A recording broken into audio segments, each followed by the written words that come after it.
আলহামদুলিল্লাহ, আমার টাকাগুলো জোগাড় হয়ে গেছে। এবার আমি আমার বাবার অপারেশনটা করাতে পারবো।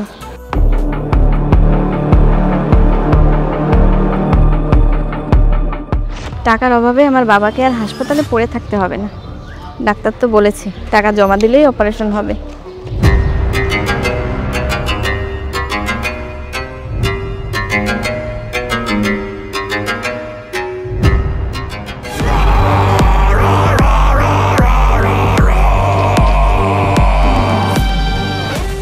এই ব্যাগে যে টাকাগুলো রাখলি দে। না না দে। আমি টাকা দিব না, এগুলো আমার বাবার চিকিৎসার টাকা। এই তোর কি মনে হয় আমি টাকাগুলো তোর কাছে ভিক্ষা চাইছি? হ্যাঁ, টাকাগুলো কি করবি, কাকে দিবে, দিয়ে আমি কি করব? টাকা চেয়েছি, টাকা দে, বের কর। আল্লাহর দোহাই লাগে, আপনি আমার টাকাগুলো নেবেন না। আপনি আমার টাকাগুলো নিয়ে নিলে আমার অনেক বড় ক্ষতি হয়ে যাবে। এই তুই তো দেখছি ভালো কথা শোনার লোক না। দেখ ভাই, ব্যাগ দিবেন না ভাই। ভাই ব্যাগ দিবেন না, কি করতে আছেন?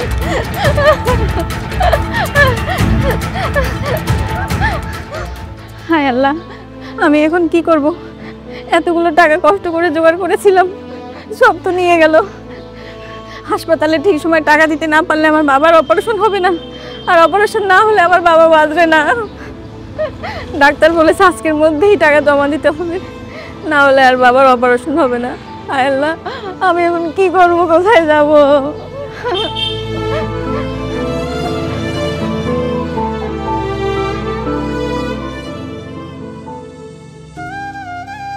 আমরা তোমাকে বাঁচাতে পারলাম না, তোর অপারেশনটা করাতে পারলাম না। বাবা, আমাকে মাফ করে দিও তুমি। আমি তোমাকে বাঁচাতে পারলাম না, আমার জন্যই তুমি মারা গেলে। আমি তোমার ব্যর্থ মেয়ে বাবা। আমি যদি তোমার অপারেশনের টাকাটা জোগাড় করতে পারতাম, তাহলে আজ তোমার কবরের সামনে দাঁড়িয়ে এভাবে কাঁদতে হতো না। বাবা, আমি নিজেকে কোনোভাবেই বোঝাতে পারছি না কেন আমাদের সাথে এমন হলো, আর কেন তুমি আমাদের ছেড়ে চলে গেলে বাবা।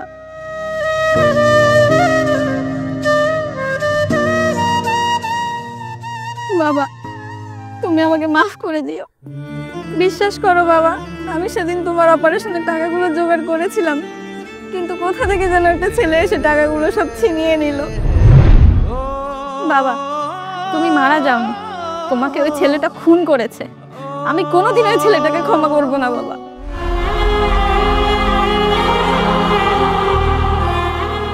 আমি যদি কোনোদিন ওই ছেলেটাকে সামনে পাই, আমি ওকে মেরে ফেলবো বাবা। যে ছেলেটা তোর বাবার অপারেশনের টাকা চুরি করেছে, সে কোনোদিন ভালো থাকতে পারবে না। তুই দেখিস, ও কোনোদিন ভালো থাকতে পারবে না। ওরও তো সংসার আছে, ওরও তো মা বাবা আছে, ওদের সঙ্গে ও কোনোদিন শান্তিতে থাকতে পারবে না। আমি এটা কি করলাম? আমি একটা মানুষকে মেরে ফেললাম। আমি তো কিছুই ভাবিনি ওই সময়। ওই সময় আমার যে পরিস্থিতি ছিল, আমারও কোনো উপায় ছিল না। টাকার দরকার ছিল, আমার চোখের সামনে যেটা এসেছে আমি সেটাই করেছি। তবে আমার জন্য তো একটা মানুষ প্রাণ হারালো। আমি যদি ওই দিন ওই মেয়েটার টাকাগুলো না নিতাম, তাহলে মেয়েটার বাবা হয়তো বেঁচে যেত। ওদের কথা শুনে মনে হচ্ছে ওদের পরিবারে আর কেউ নেই। মা, তুমি কেঁদো না, চলো।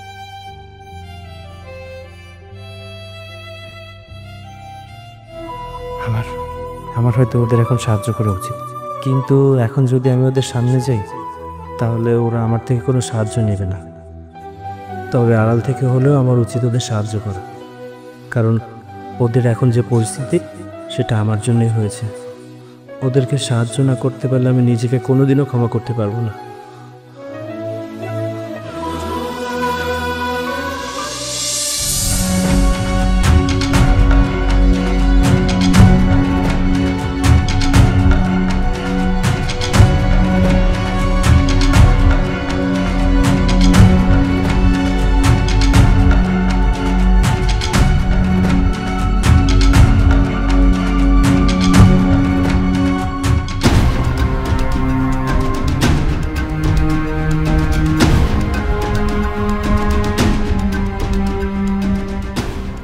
এই যে আপা, কোথায় গিয়েছিলেন শুনি? আপনার সাথে আমার একটু কথা আছে। জি ভাই বলেন। এমন ভাবে ভাই বলছেন মনে হচ্ছে আপনার মায়ের পেটের ভাই আমি। ভাড়াটা কবে দিবেন শুনি? দিয়ে দেবো ভাই, কয়েকদিনের মধ্যেই দিয়ে দেবো। এই দেবো দেবো বলে 4 মাস পার হয়ে গেল। দেখুন আপনাদের এই ক্যাচাল আমার আর ভালো লাগে না। ভাড়াটা কবে দিবেন সেটা বলুন। প্রত্যেক মাসে আপনার নাটক শুরু হয়ে যায় দিচ্ছি দিচ্ছি বলে, এই বলে 4 মাস পার হয়ে গেল। ভাই আমাদের একটু সমস্যা যাচ্ছে তো, তাই দিতে পারছি না। হ্যাঁ আমাকে কয়েকটা দিন সময় দিন, আমরা টাকা ঠিকই দিয়ে দেব। ও সমস্যা হচ্ছে আপনার আর দেখতে হবে আমার? আপনারা ভাড়াটিয়ারা কি ভাবেন বলুন তো? সমস্যা শুধু আপনাদের থাকে, আমাদের বাড়িওয়ালাদের কোনো সমস্যা নেই? দেখুন আমি আর আপনাদের সময় দিতে পারছি না। আজকেই ভাড়া দিবেন, তা নাহলে কালকে বাড়ি থেকে বের করে দিব।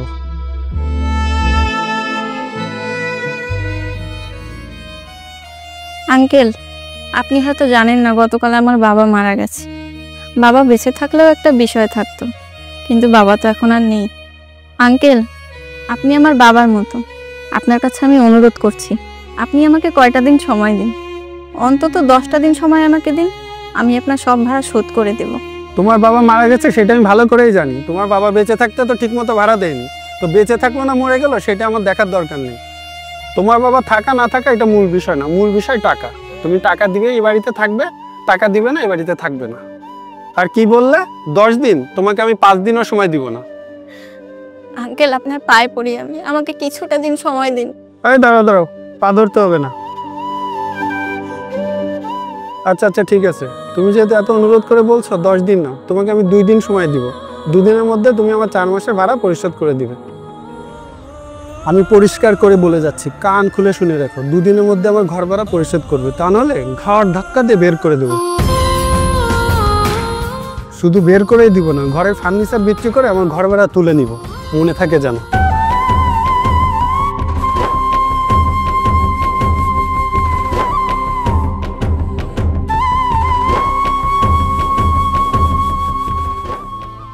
আচ্ছা মা, তুমি ঘরে যাও, আমি একটু আসছি। এখন আবার কোথায় যাবি? শিয়ানের কাছে যাব মা, দেখি ওর কাছে গিয়ে কোনো টাকার ব্যবস্থা করতে পারি কিনা। কয়দিন পর ওর সাথে তোর বিয়ে, এই সময় ওর কাছে টাকা চাওয়াটা কি ভালো দেখাবে বল? মা, এটা ছাড়া তো আমাদের কোনো উপায় নেই। আর তুমি কোনো চিন্তা করো না, তুমি ঘরে যাও, আমি আসছি।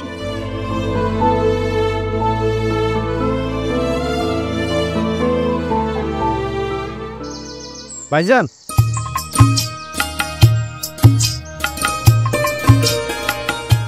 ভাইজান, জি ভাই। ভাইজান ওই বাড়িটা কি আপনার? হ্যাঁ ওইটা আমার বাড়ি, কিন্তু এখন ঘর খালি নেই। ওইখানে একটা ভাড়াটি আছে, 2 দিন পরে নামিয়ে দিব, তখন আপনি যোগাযোগ করতে পারেন। না না, আমি ভাড়া নিতে আসিনি। আসলে আপনি যাদেরকে নামিয়ে দিতে চাইছেন আলো আমার পরিচিত, আপনি যাতে ওদেরকে নামিয়ে না দেন সেজন্য আপনার সাথে কথা বলতে এসেছি।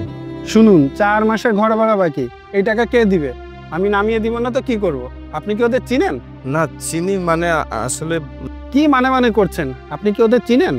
আসলে ভাই আমি চিনি, আমার পরিচিত। আপনি দয়া করে ওদেরকে বাড়ি থেকে বের করে দিবেন না। আপনার ভাড়ার যত টাকা হয়েছে আমি আপনাকে দিচ্ছি। এখানে 12,000 টাকা আছে, বাকি টাকা আপনাকে বিকালে দিয়ে দেবো। আচ্ছা আপনার কাছে একটা অনুরোধ, আমি যে টাকাগুলো দিয়েছি এটা আপনি দয়া করে বলবেন না। আর খুব যদি জিজ্ঞেস করে তাহলে বলবেন যে আলোর কোন এক শুভাকাঙ্ক্ষী। আসি তাহলে।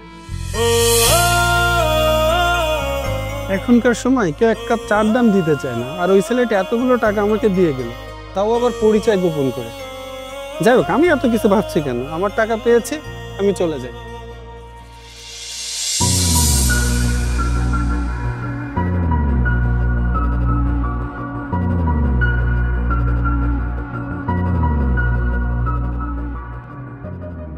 কি খবর আলো, হঠাৎ করে আমার সাইডে?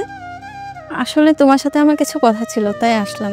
আচ্ছা কি বলবো, তাড়াতাড়ি বলো, বুঝোই তো সাইডে অনেক কাজ আছে। দেখো, বাড়িওয়ালা বাসা ভাড়ার জন্য অনেক প্রেশার দিচ্ছে। আগে তো বাবা ছিল, বাবাই সব ম্যানেজ করতো, কিন্তু এখন তো আর বাবা নেই। তুমি যদি কোনো একটা ব্যবস্থা করতে। হ্যাঁ ঠিক আছে, তোমার সাথে আমার বিয়ে হবে, কিন্তু তুমি কি আমার কাছে কোনোভাবে টাকা চাচ্ছ? না মানে বোঝোই তো, তোমার কাছে যদি থাকে তাহলে যদি আমাকে দিয়ে একটু সাহায্য করতে পারতে। হ্যালো, তোমার কি মনে হয় আমি কি সবসময় পকেটে টাকা নিয়ে ঘুরি? কি ব্যাপার, তুমি আমার সাথে এভাবে কথা বলছো কেন? না মানে তুমি আমাকে ভুল বুঝছো, বোঝোই তো সাইডের কাজের একটু চাপ আছে। আচ্ছা তুমি একটা কাজ করো, তুমি এখন বরং বাসায় যাও, আমি যদি টাকা ম্যানেজ করতে পারি তোমাকে পাঠিয়ে দেবো, ঠিক আছে? আচ্ছা ঠিক আছে, দেখো কোনো ব্যবস্থা করতে পারো কিনা। গেলাম আমি।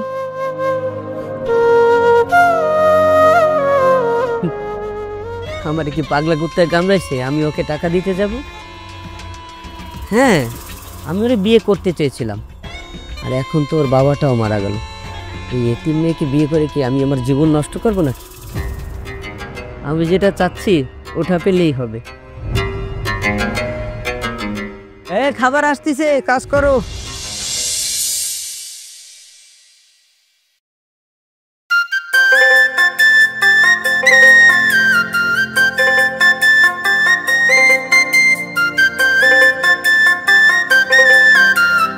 এই শোনো, এই বাড়ি থেকে একটা ম্যাডাম বের হবে, তোমার ভ্যানে উঠাবে। তুমি তার কাছ থেকে কোনো টাকা পয়সা নেবে না, যেখানে যেতে চাই তুমি নিয়ে যাবে, টাকা আমি দিচ্ছি।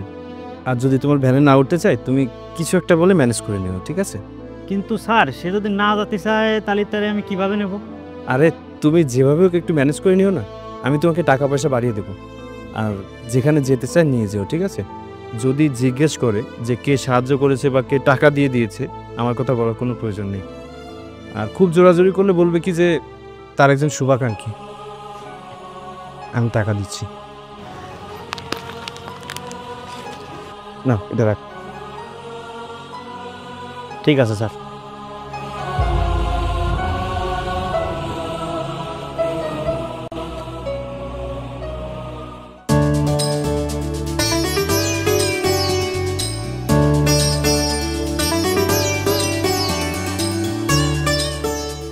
আপা কোথায় যাবেন? গাড়িতে উঠুন। না না, আমি ভ্যানে যাব না। না আপা, আপনি ভ্যানে ওঠেন, কোথায় যাবেন বলেন, আমি পৌঁছে দিচ্ছি আপনাকে। আরে না ভাই, আমি বললাম তো ভ্যানে যাব না। তাছাড়া আমার কাছে ভ্যানে যাবার মতো টাকাও নেই। আমি প্রতিদিন হেঁটে পড়াতে যাই, আজকেও হেঁটেই যাব। আপা আপনার টাকা দেওয়া লাগবে না, আপনি বসেন, আমি আপনাকে নামিয়ে দিয়ে আসছি। আজব তো, আমি বারবার বলছি ভ্যানে যাব না, তারপর আপনি ভ্যানে যাবার কথা বলছেন। আপনি জানতো আমি যাব না। আপা আপনি এভাবে চলে যাবেন না, আপনার টাকা দিয়ে গেছে। আমি তো আপনাকে ফ্রিতে দিচ্ছি না, আমি গরিব মানুষ, খামাখা কারো টাকা খাই না। আপনি যদি না যান তাহলে আপনার টাকাগুলো কি হবে? আমার ভাড়া কে দিয়ে গেছে? আমার ভাড়া বলো। আপা সেটা তো আমি জানি না, তবে একজন ভাইজান আসলো, এসে বললো আপনি বের হবেন, বের হয়ে যেখানে যেতে চান সেখানে যেন আপনাকে নিয়ে যাই। আর আমাকে ভাড়াও দিয়ে গেছে, যে টাকা তার থেকে বেশি টাকা দিয়েছে। এখন বলুন, আপনি যদি না যান তাহলে টাকাগুলো নিয়ে আমার কী লাভ হলো? আপা কাজ না করে কি টাকা নেওয়া ঠিক? আপনি বলুন। এখন আপনি আমার গাড়িতে উঠুন, আমি আপনাকে পৌঁছে দিচ্ছি। উনি ওনার নাম বলেননি? আপা সে নাম তো বলেনি, সে বলেছে সে আপনার একজন শুভাকাঙ্ক্ষী।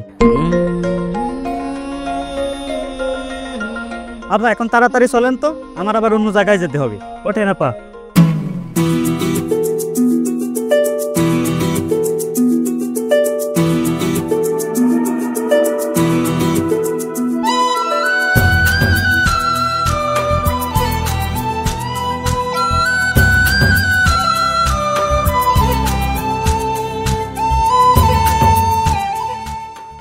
কি বলছিস কি তুই? কে হতে পারে যে আমাদের বাড়ি ভাড়া দিয়ে দিচ্ছে, তোকে ভ্যান ভাড়া দিচ্ছে, অথচ বলছে সে নাকি আমাদের শুভাকাঙ্ক্ষী? হ্যাঁ মা, আমিও তো বুঝতে পারছি না। সাহায্য করছে ভালো কথা, কিন্তু আড়ালে থেকে কেন?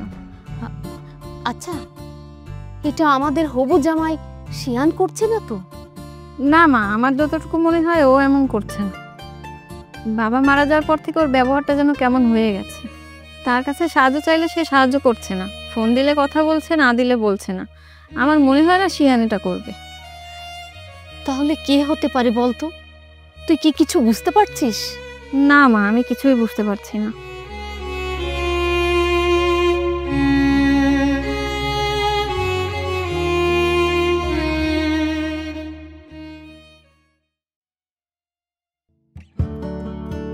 আচ্ছা আমি আপনাকে বুঝিয়ে বলছি। জি বলুন। আপনাদের এখানে আরিফ সাহেব নামে একজন চাকরি করতেন, 2 দিন আগে উনি মারা গিয়েছেন। হ্যাঁ, মিস্টার আরিফ সাহেব আমাদের এখানে চাকরি করতেন। তার লিভার ও কিডনির সমস্যার কারণে তার অপারেশনের প্রয়োজন ছিল। সে যখন হাসপাতালে ভর্তি ছিল, তার মেয়ে এসেছিল আমাদের এখানে টাকা নিতে। আমরা তাকে টাকাও দিয়েছিলাম, কিন্তু যে কোনো একটা কারণে তার অপারেশনটা হয়নি। এ কারণে মিস্টার আরিফের মৃত্যু হয়। কিন্তু আমার জানা মতে মিস্টার আরিফের ওয়াইফ আর একটি মেয়ে ছাড়া আর কেউ নেই। তাহলে আপনি কে? আপনি কেন ওনাদের খোঁজ নিচ্ছেন? আচ্ছা, আমি আপনার কাছে একটা সাহায্য চাইতে এসেছি। আমি আপনাকে কিভাবে সাহায্য করতে পারি? আমি আপনাকে ব্যাপারটা বলছি। আরিফ সাহেব যখন মারা যান, ওনার পরিবারের অবস্থা খুবই খারাপ হয়ে পড়ে। ওনার পরিবারে উনি ছাড়া আর কেউ ইনকাম করার মতো ছিলেন না। আমি আপনাকে কিছু টাকা দিচ্ছি, এই টাকাটা আপনি ওনার পরিবারের কাছে একটু যে করে হোক পৌঁছে দেবেন। আর আমার কথা বলার কোনো প্রয়োজন নেই, মানে আমার পরিচয় দেওয়ার কোনো দরকার নেই। আপনি বলবেন যে আরিফ সাহেব মারা যাওয়ার আগে ব্যাংকে ফিক্সড ডিপোজিট করে রেখে গিয়েছিলেন তার পরিবারের জন্য। আচ্ছা, সেটা না হয় বুঝলাম, কিন্তু আপনি কেন ওনাদের সাহায্য করতে চাচ্ছেন? তাছাড়া আমি মিথ্যা কথা বলতে পারবো না। আচ্ছা ঠিক আছে, আপনার মিথ্যা বলতে হবে না, কিন্তু দয়া করে আমার নামটা বলবেন না। খুব যদি জানতে চায় তাহলে বলবেন যে তাদের কোনো এক শুভাকাঙ্ক্ষী দিয়েছে। আসলে আমি ওনাদের অনেক বড় একটা ক্ষতি করে ফেলেছি, যেটা পূরণ আমি করতে পারবো না, তবে চেষ্টা করে যাব। আপনি প্লিজ আমার এই উপকারটা করবেন। আসি।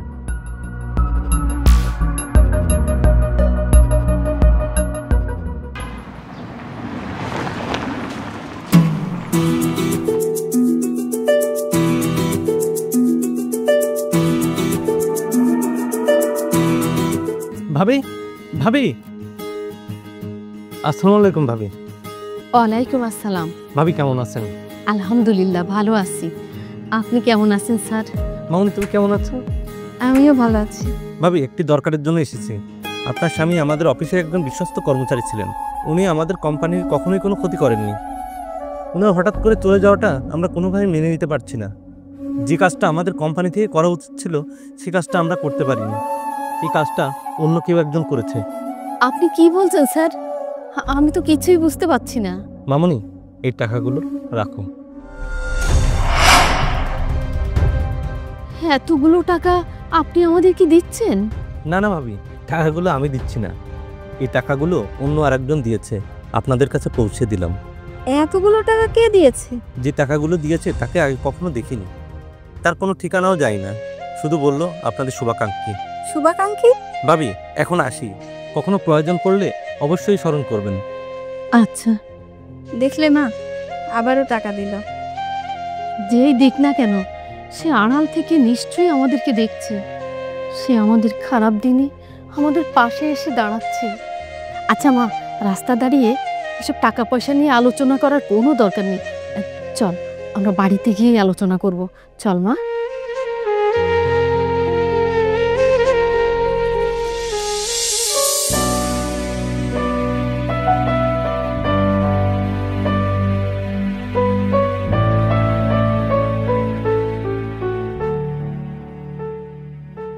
বাবা, তুমি কখন এলে?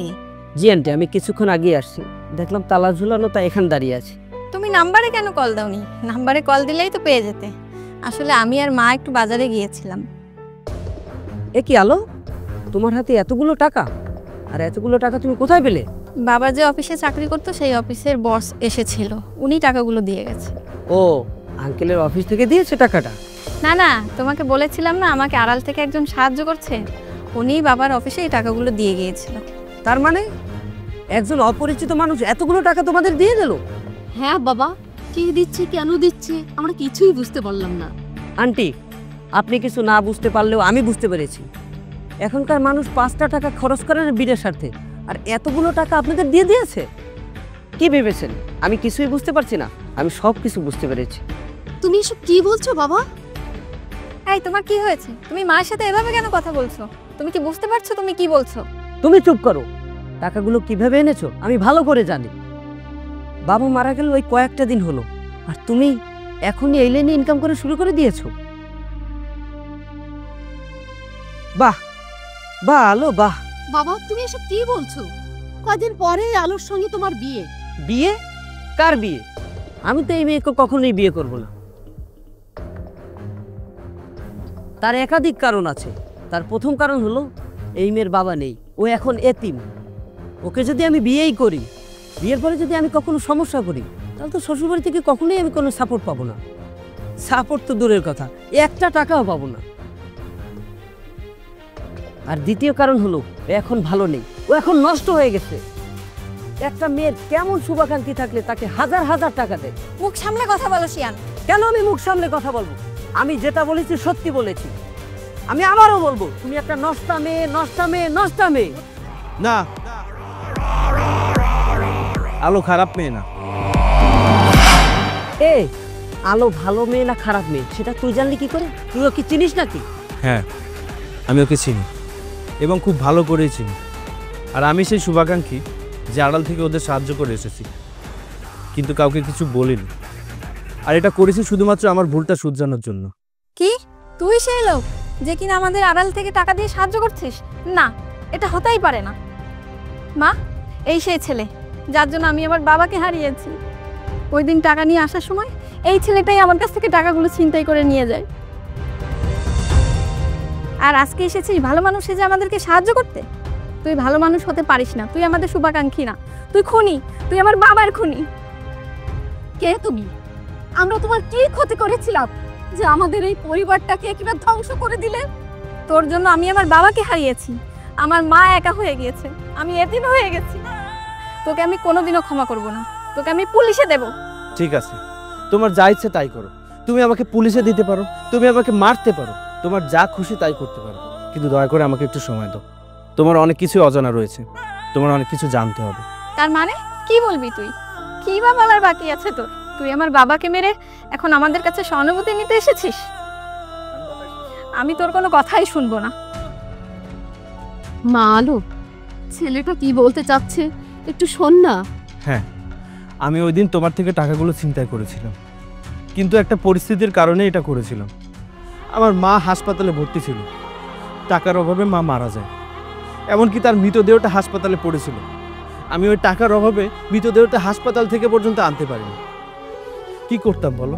আমি মানুষের দাঁড়ে দাঁড়িয়ে গিয়েছিলাম, আমি মানুষের কাছে ভিক্ষা চেয়েছিলাম, সাহায্য চেয়েছিলাম, কিন্তু আমাকে কেউ সাহায্য করেনি। আমাকে করেছিল অপমান আর অবহেলা। আমি অসহায় অবস্থায় রাস্তায় রাস্তায় ঘুরছিলাম, আমার মাথায় শুধু একটাই চিন্তা ছিল, আমার টাকার প্রয়োজন। ঠিক তখনই আমি তোমাকে দেখি, তোমার হাতে অনেকগুলো টাকা ছিল। আমি কোনো কিছু না ভেবে ওই টাকাগুলো নিয়ে নিই। আমি আসলে জানতাম না যে তোমার কাছ থেকে টাকাগুলো নেওয়ার কারণে এত বড় সমস্যা তৈরি হয়ে যাবে।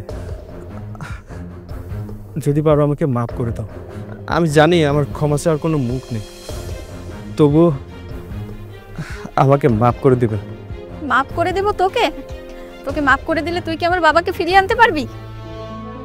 আরে ওই দিন যদি তুই টাকাগুলো না নিতিস তাহলে আমার বাবার অপারেশনটা হতো, আমি আমার বাবাকে বাঁচাতে পারতাম। আমার বাবা মারা গেছে শুধুমাত্র তোর জন্য। না, এটা তুমি ভুল জানো। আমি ওই দিন তোমার থেকে টাকা নিয়েছিলাম ঠিকই, কিন্তু বিকালে, আর তোমার বাবার অপারেশন হওয়ার কথা ছিল সন্ধ্যায়। তুমি কি জানো তোমার বাবা ওই দিন সকালেই মারা গিয়েছিলেন? আর তোমার বয়ফ্রেন্ড ডাক্তারদের সাথে পরামর্শ করে মিথ্যা ট্রিটমেন্টের নাম করে তোমাদের কাছ থেকে টাকা চেয়েছিল।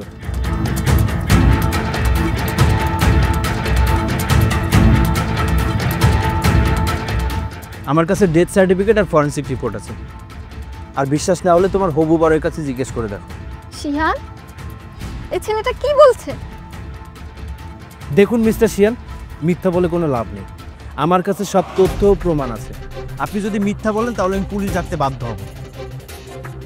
না মানে ওই দিন সকালবেলায় আঙ্কেল মারা গিয়েছিল, আর আমি ডাক্তারকে বলেছিলাম যে অর্ধেক টাকা আমি নেব আর ডাক্তারকে অর্ধেক দেবো, কিন্তু আমি আপনাদের কিছুই জানাইনি।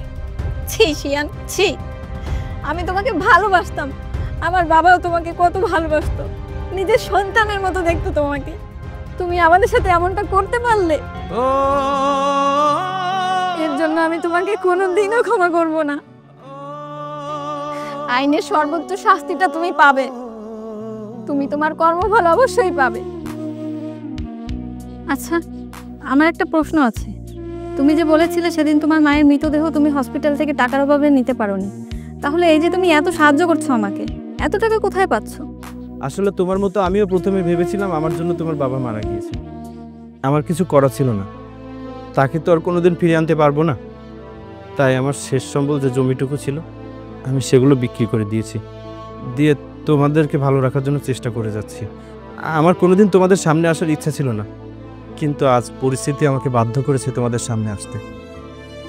জানি আমি ক্ষমা পাওয়ার যোগ্য না, তবুও পারলে আমাকে ক্ষমা করে দিও।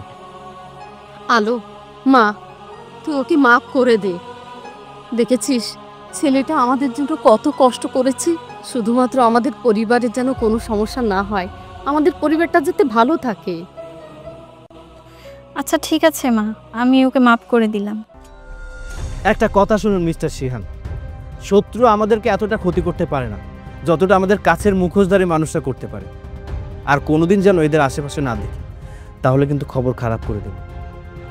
কি ব্যাপার, এখনো দাঁড়িয়ে আছেন কেন? যান এখান থেকে।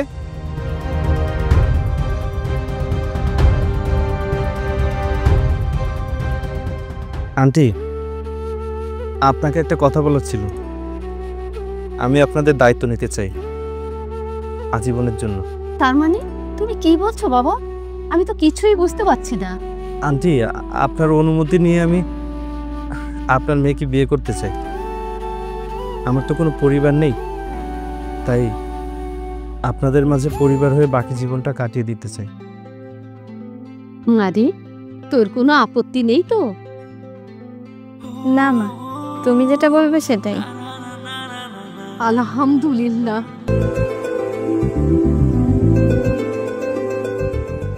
না বাবা, আজ থেকে আমি আর তোমার আন্টি না, আজ থেকে তুমি আমাকে মা বলে ডাকবে।